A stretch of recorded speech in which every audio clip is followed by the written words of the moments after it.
Welcome to our Omid Yomi Shir early today. Samachem Modal Bezos Hashem, and most amazing Omud. All Omudim are amazing. It's all Torah. Samachem Modal in Maseches Shabbos. Let's just go. Atzlochat Kol Kalai Yisrael. Everyone should have zivugim agudim shiduchim gedolim mechashuvim. Ubemuch shebeoizna. We said in the Mishnah that we learned yesterday, that Mishnah told us all types of items. The Mishnah mentioned the items that a woman may wear on Shabbos. And one of them was moich shebaizna. Moich shebaizna means the moich, the like the fluffy, like the cotton wool that's inside her ear, because she wants to collect the gook, the dirt in the ear should be collected there, right?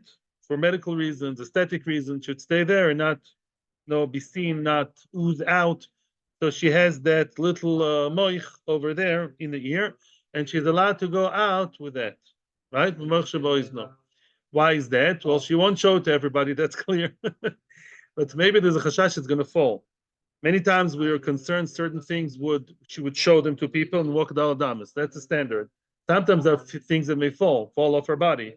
If you have a moich in the ear, right, maybe it's going to fall. They know if it's in the ear, we assume it's not going to fall, and therefore she may wear it on Shabbos.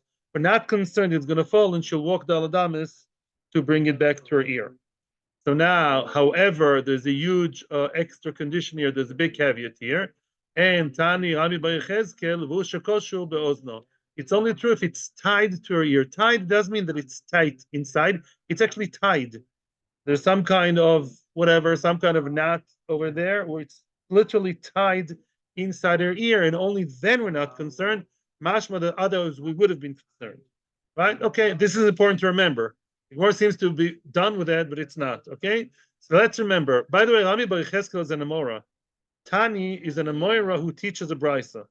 Yeah, he's an Amora who taught us a brisa. Actually, I knew it, and I still kind of checked again just to make sure that it's an Amora who is quoting, who's teaching a brisa in the Gemara. It has to be tied to her ear. Only then we are sure, we are secure, it's not going to fall.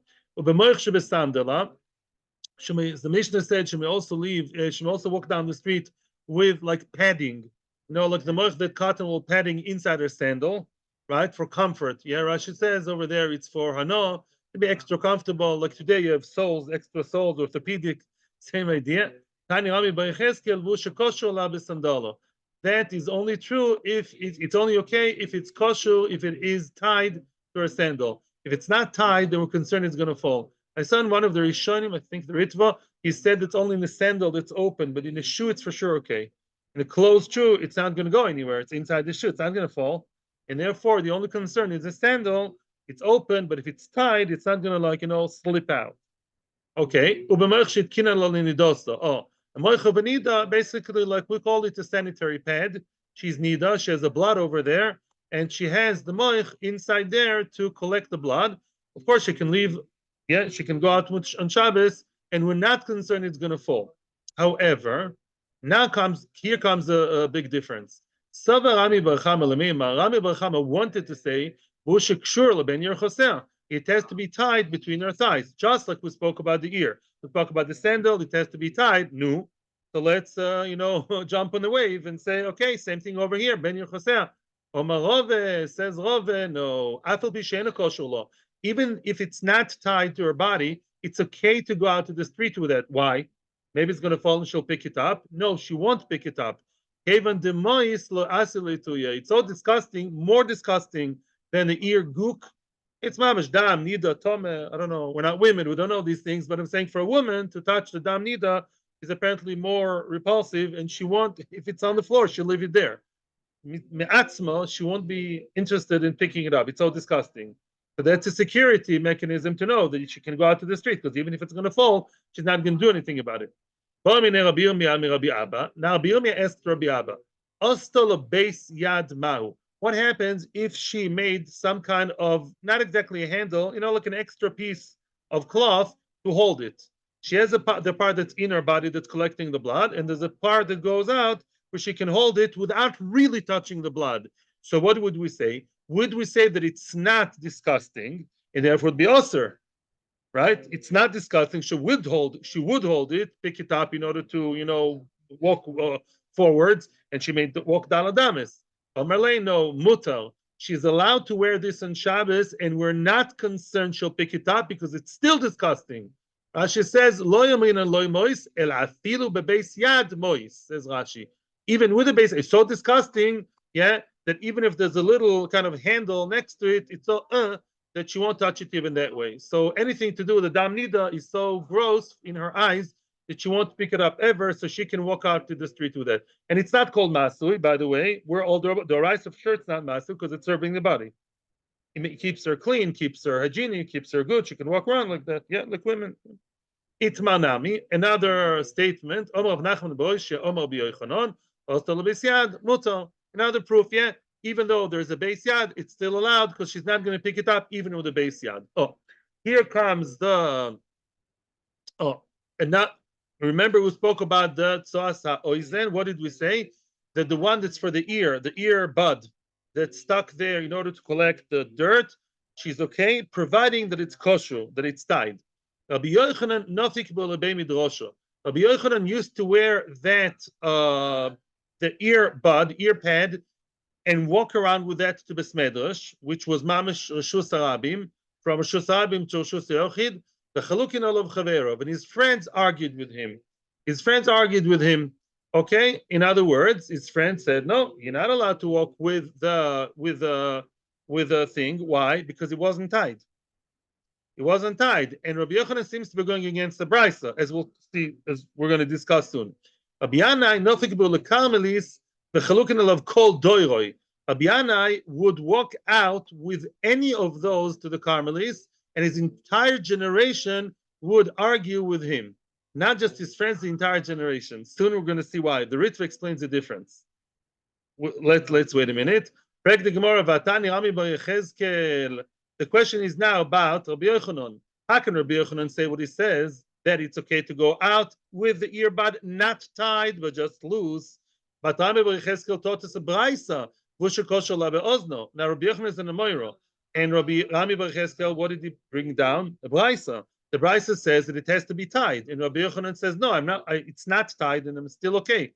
Answers the Gemara, "Lo kasha, it's not difficult. Hadem hadek hadelo mihadek." That's the difference. In other words, Rabbi Yochanan believed that it has to be either tied or stuck inside, tight inside. Mihadek means that it's tightly ensconced inside. It's located very tight inside, inside deep, then it's not a problem. Who says that? Rabbi Yochanan. He's not arguing in the Brisa. He believed that that's what the Brisa meant. In other words, the son of Rishonim, if you see the collection of Rishonim here, that's what I gather in the whole picture. Rabbi Yochanan says it's either or. And the other one said it's both. Rabbi Yochanan said either it's tied, as Enochinami we said, or if it is tight, not tied, but tight, it's inside, it's very stuck very well inside. While the other Chaverim who argued with him, they said, no, you need to have both. It has to be tied and tight inside. Yes. That's what the Rishonim say. Now, why is it that there only his friends argued, while the other one, Rabbi Yochanan, while the Rabbi Yanai used to walk right with these things to the Carmelis, right? Why do you tie? No, if it's tied, why do you need tied? What else have you got? Why go? Tied. Why would you also need I hear what you're saying. I hear the question. 1 second. I hear a question. I hear what you're saying. You're asking if it's mahuda. If it's tied, who cares if it's mahuda? Because it will never really fall. That's a good point. He brings down B'Shem the Gro that you still need both. So I hear your question, but that's how it is. Now, what's the difference? Why is it by Rabbi Yochanan, right? Rabbi Yochanan, what did he say? That it can be either tied or mehudak, right? Or either mehudak or kosher, and that's okay. And his friends argued. Well, the other opinion, Rabbi Yanai would go out with it to the Carmelis, and the whole door, the entire generation argued. Why? So the Ritva explains it's completely two different issues. Basically, Rabbi Yanai went to the Carmelis because he believed that whatever the Mishnah said he's not allowed to walk out with, let's say the moich not mehudak or not kosher, the moich stam in the ear, the whole Isser is just to Reshus HaRabim, not to Carmelis. He didn't have a technical argument with them, he had a halachic argument. said all that we asked, we only asked to Reshus HaRabim, not to Carmelis. And Anshe Dor said, no, there's one big Zera for Reshus HaRabim in Carmelis. Now, he thought it's Gzera like Zera. There's a Gzera, don't walk with a loose earbud, don't walk with it loose, right? Into Reshus HaRabim. You want to tell me Carmelis? That's what Gzera like Zera. That's what he thought. The other one said, no. Everyone else said, conceptually, it's not Gzera like Zera. It was all Chad Gzera. The Gzera of the bud and to the Carmelis too.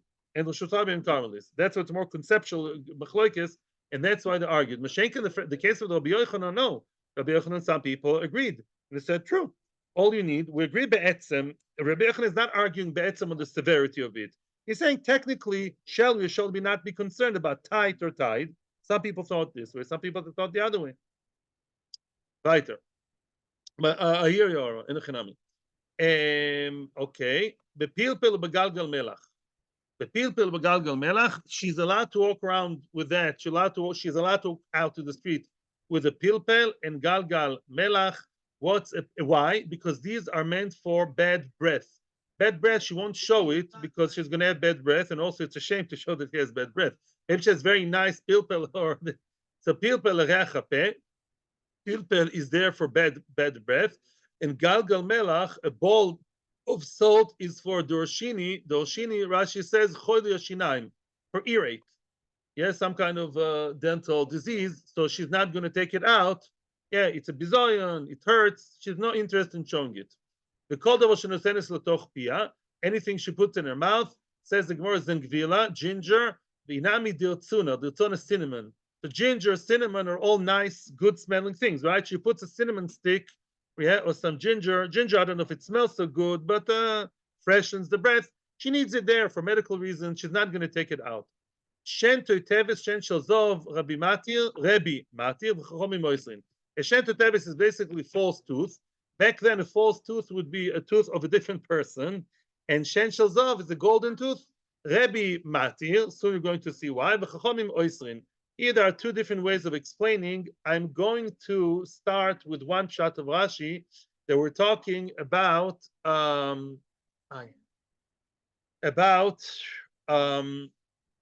chashivus. Let's start with Rashi's explanation. A golden tooth, according to Chachomim, a woman should not go out with, because a golden tooth is so nice, she's going to show it. She'll take it out and show it to her friends. Look, I have such a beautiful gold tooth. Okay, what Rebbe allows the golden tooth to be out. Okay, that's what Rebbe holds. Okay, so now let's see. There are two opinions. There are two opinions. Either Shen Totevis is Shen Shalzov, you saw Rashi in the Mishnah, very good. Either Shen Totevis means Shalzov, or Totevis is one thing and Zov is the other one. And they only argue on the Zov. They only argue on the Zov, by the way. At Totevis, she's for sure allowed to go because she won't show it. It looks nice. There's another pshat to say later. Let's go now with one pshat. The issue is, will she show the golden tooth? Amar b'zeira. Lo shanu Shalzov. A Shen Shalzov, there's the machloikis between Rebbe and Chachomim regarding whether she's going to show it or not. Aval b'shel kesef divra kol mutar. The one of silver is not so choshuv, is not so fancy. It's only silver. It's usually less expensive than gold. So it's not such great shakes. She's not going to show it. And therefore, even according to Chachomim, she's allowed to walk with it. And mitzad deoraisa, it's not a problem. It's a tachshit. It's good. She looks nice. She looks like with her tooth feel. Her mouth is now full. Tanenami hachi, another brisa. B'shel kesef divra kol mutar. My shalzov, only if it's made out of gold. Rebbe Matir v'chachomim oisrin. Omar Abaye. So now the question is now, why is it that Rebbe allows it? Chachomim say the gold tooth she'll take out, right? And Chachomim say she'll take out the gold tooth, and Rebbe thinks that she won't. Why is that? Why is that so? Omar Abaye. Omar Abaye, because Rebbe Abaye does it many times through Shas. Abaye collects different opinions, different Amoraim, and he says this, that, and the other Tana, usually Tanoim, they all say the same thing. They all, Abaye is like Oz Misader, the different shittas of Tanoim, and say the Tana A, B, C, they all are thinking in the same direction. They all have the same idea, the same wavelength. Amar Abaye, Rebbe, Reb Eliezer, Reb Shimon ben Elazar, all three Tanoim in our parak here, Kulus Svira Lahu, they all believe that the Kol Midid Miganya Bay, anything that is a shame for her to show, Lo Asya Lachvuye. Okay. which means, that this is like listen to the example I have. Anything that a woman, she would show something, and that something she wants to show is really nice as of itself. Latest fashion, very nice. But Lamaisa showing it would put her to shame. Yeah. You know what I'm saying? Let's say somebody has some lahavdi, a very, very sad example came to my mind. Let's say Chas v'Shalom, so many people are amputated from this war. Let's say a guy, lol, in Chas v'Shalom, should all be healthy. Yeah, a person has a fake hand. Yeah, but it's a very, very advanced fake hand. You know, it's almost like a real hand. He won't show it to his friend and say, look, that's the latest hand I got from Switzerland, because it's a busha. It's not nice and it doesn't have a hand. So the item of itself is very, enticing and interesting, but to show the item shows you're missing something basic, or you have a different sort of busha.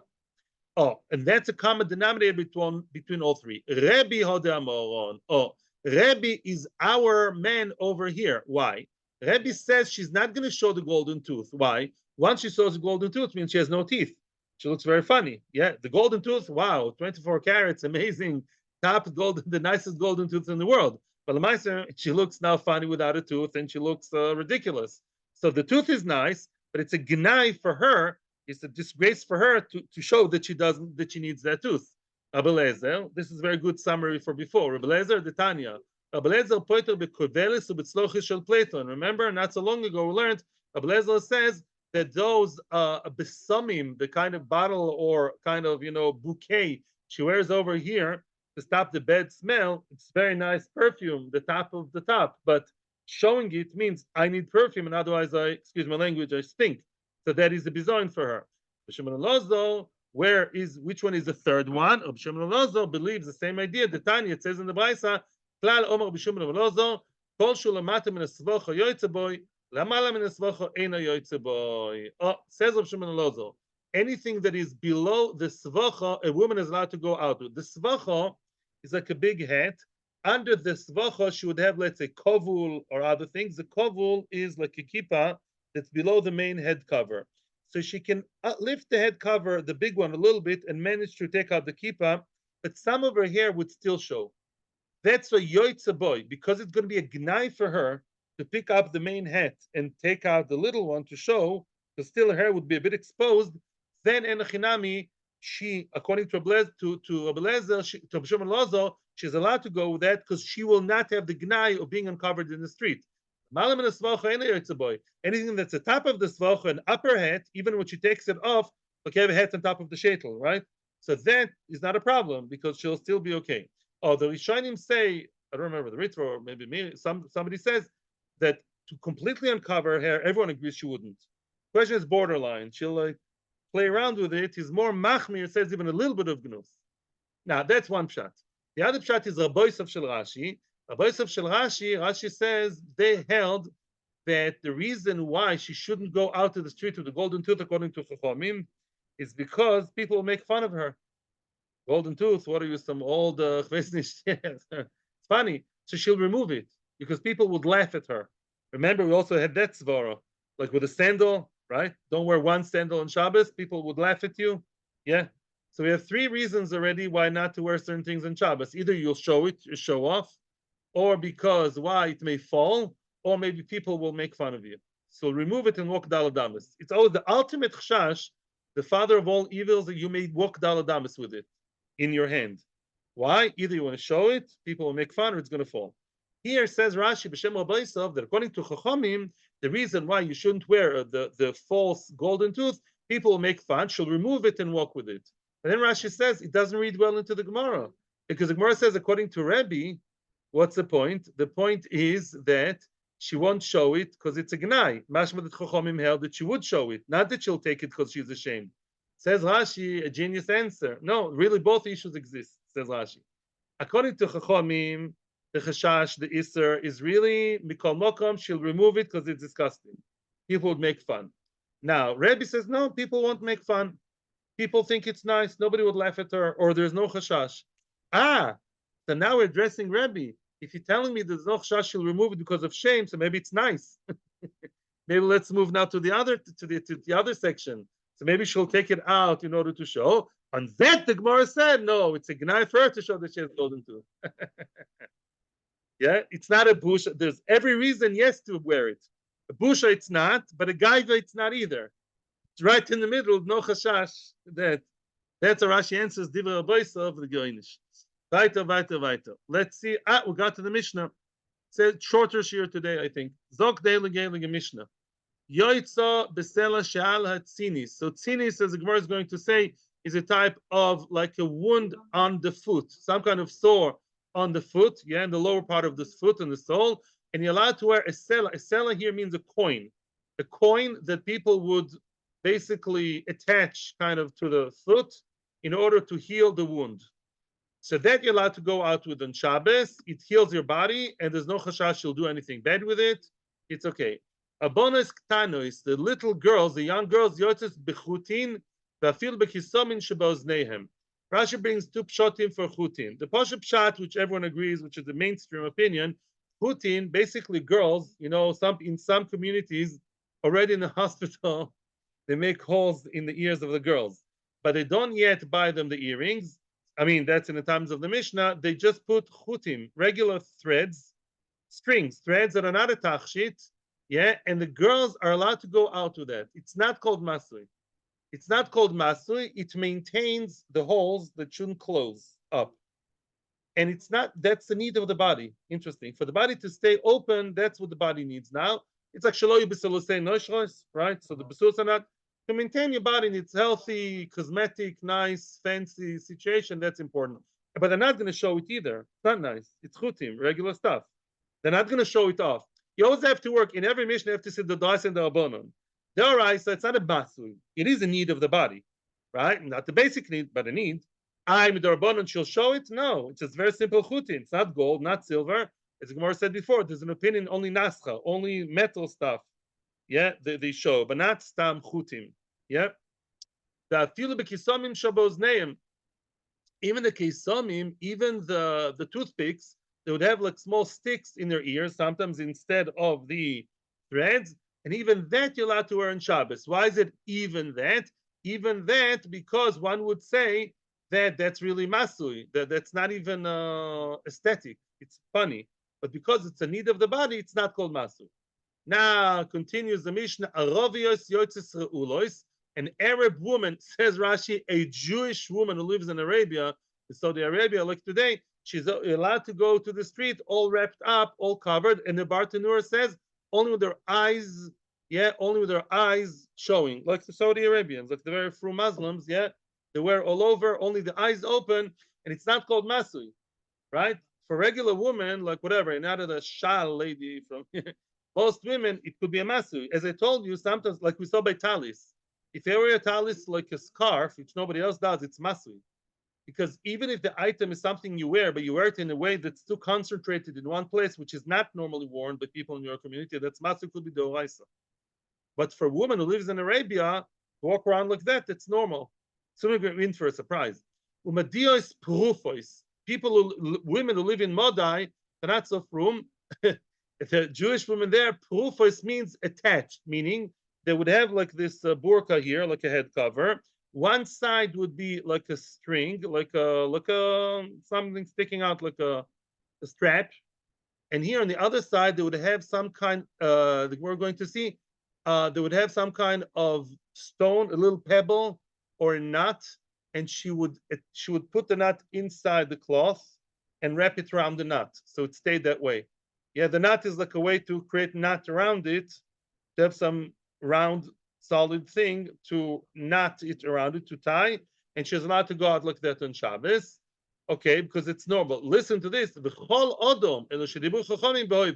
Really, anybody, it sounds like anybody in any country is allowed to walk around like that. But that's not so clear to me at all. I found it very difficult and I didn't find an answer. In other words, I saw it in the Reshus HaRabim says. So I don't know. In other words, I don't really understand it, I have to admit. Kol Odom sounds like even if you don't live in Arabia and Moda, you can walk around like that.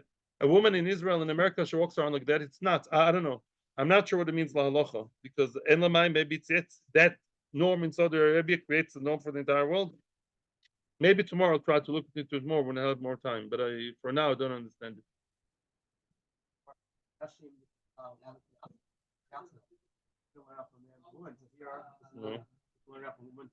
All down.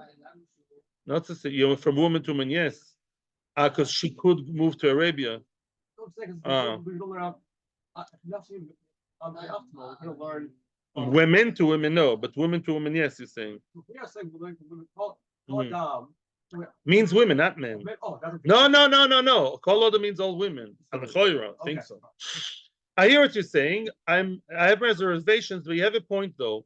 The Gemara did say in Daf Samech Beis, you're right, very nice. You remember that any person can wear sackcloth because any person can, become a roya. Only the shepherds, they wear sackcloth, not because of a veilus, because they're cold or whatever.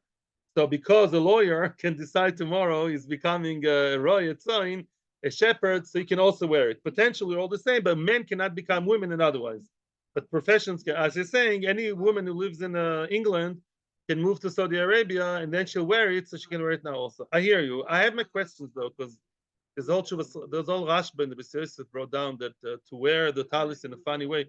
Maybe no, but okay, I don't know. I hear you. It's a nice answer. Weiter. Porefes ala even v'ala egois. A woman is allowed to porefes to. We're going to explain what the chiddush in that. Not now. A woman may attach and wrap around that head cover like this, yeah, over even, over a stone, a pebble, v'ala egois, over an egois, a nut, v'ala matbea, a coin. We're not going to discuss this today. The Gemara will discuss it, but basically we said the woman may be porefes, but not on Shabbos. That you can use any of these items to wrap around and tie and attach it over here like that, either with a stone, a nut, or a coin. And that's not for today. Mishnah, Bezos Hashem, that's later on in the Gemara. What we're seeing now says the Gemara, my sinis, bas ara, when you said you're allowed to wear the coin, yeah, in order to protect the tzinis, what's a tzinis? Bas ara. Says Rasha, maka shitachas parsas haregel. Yeah, it's basically some kind of wound or sore under the foot, in the sole of the foot. And basically he ties a sela, a coin for refuah. Why is it dafke a coin that you have to, that's the thing you have to tie over there on the makkah. In other words, the question is, which quality of a coin helps the makkah, helps the wound? If you want to say anything hard, something, the hardness, the stiffness of the coin is what helps, kind of give contra to the makkah, the avid lachaspa.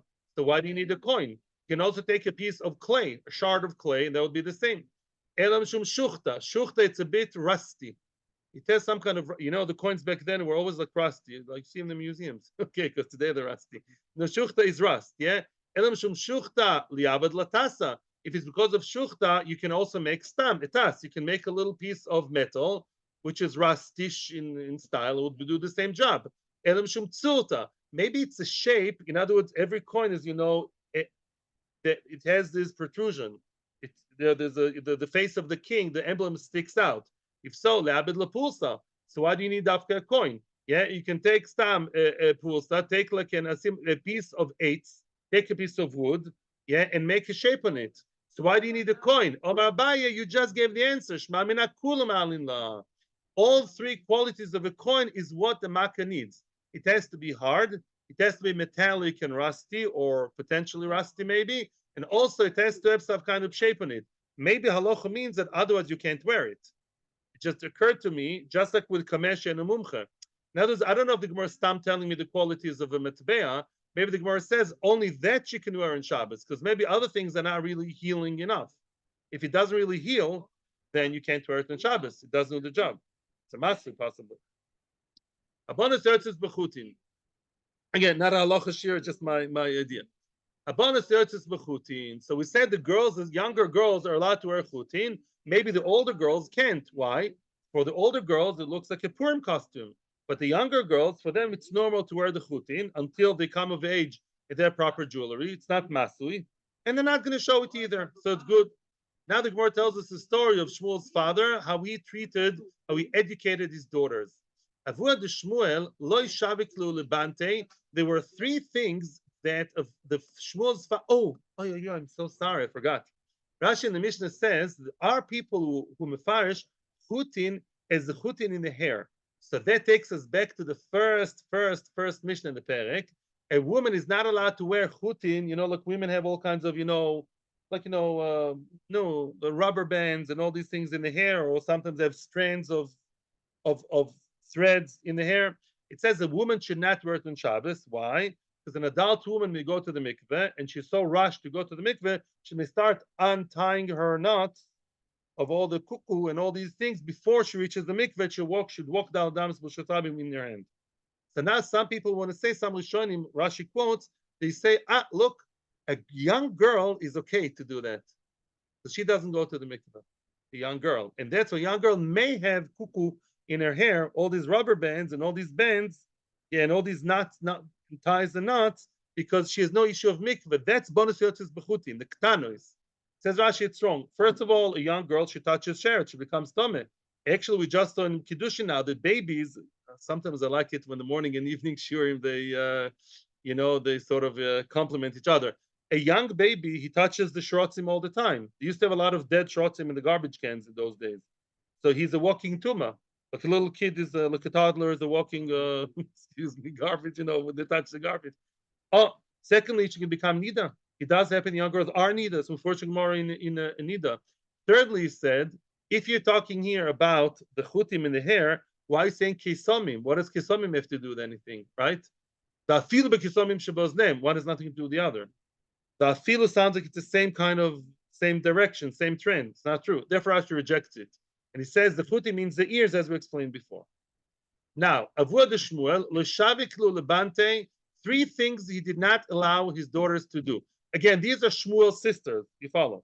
Shmuel's father did not allow his daughters, i.e. Shmuel's sisters, he was mechanech them. There were 3 things he didn't allow them to do.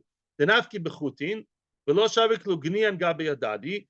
Nafki bechutin, he did not allow them, as opposed to the Mishnah said, he did not allow them to wear chutin when they would walk out to the streets on Shabbos. You have to remove your chutin, as opposed to the Mishnah. We're aware of that.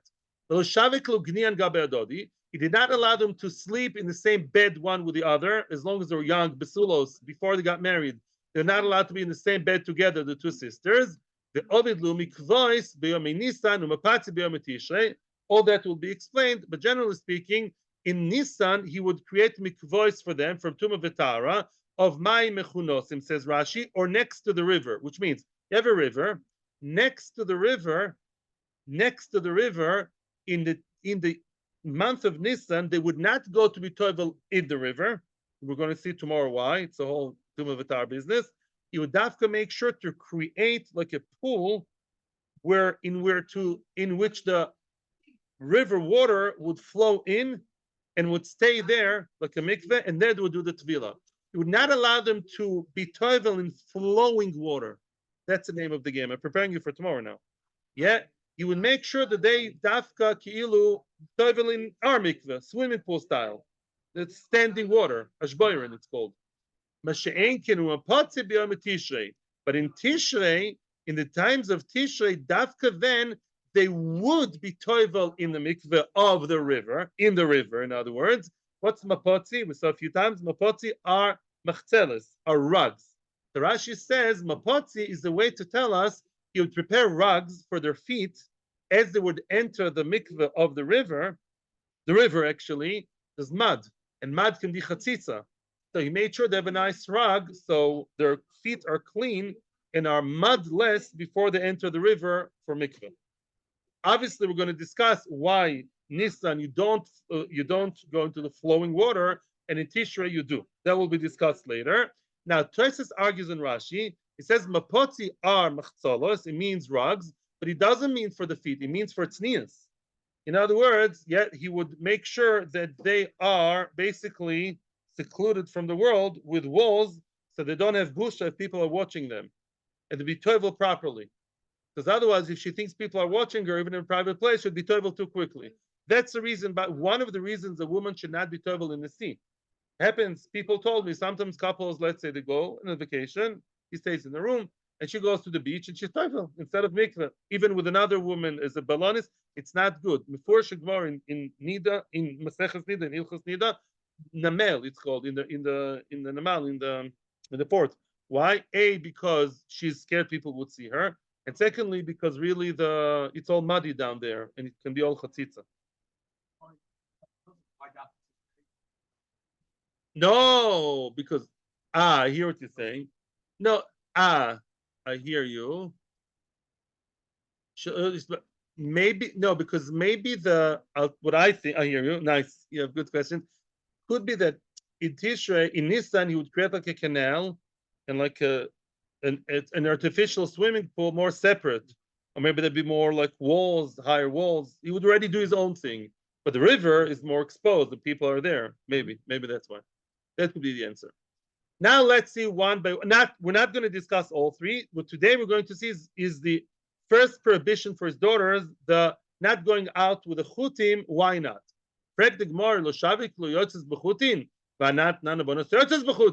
Why? We just learned in the Mishnah the girls are allowed to go out b'chutin. I assume they were of age where chutin was normal. So why didn't Shmuel allow them? Why is he arguing in the Mishnah? Why is he more machmir than the Mishnah? And says the Gemara, Bante Davod Shmuel the tziv'oinin havu.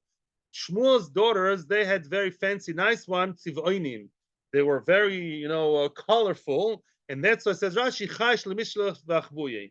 The Ritva asks a question. So what? The Ritva asks Lamaisa. We saw a rule that only metal, real deal, only metal tachshitim women show, right? And Bante de Shmuel, it wasn't metal, it was nice, colorful, but it was still just fabric. So he said that there were shachtzonios in these tachshitim, that they were arrogant, shachtzon. They were arrogant in those tachshitim. He knew his crowd. It's a big chiddush. His kilo made halacha for them. He knew his crowd. Yeah, it's a big chiddush. He knew that they would show that they liked their tachshitim, and even for them that was fancy. And they had a record of showing off these tachshite chutim. So he said, "Hey girls, you can't go out with that on Shabbos." Tomorrow we're going to see the very interesting topic about women together, women and women. Like if women and women, what happens if they have relations and all that? That's up and coming tomorrow. Atzlacha to everybody in YouTube that watches us, people on Zoom. I apologize that this year was a different time today, not my fault. I'm going for a simcha. Thank you, Atzlacha Vracha. May we see Geula Shlema Mimera. Thank you for your participation, of David. We did it.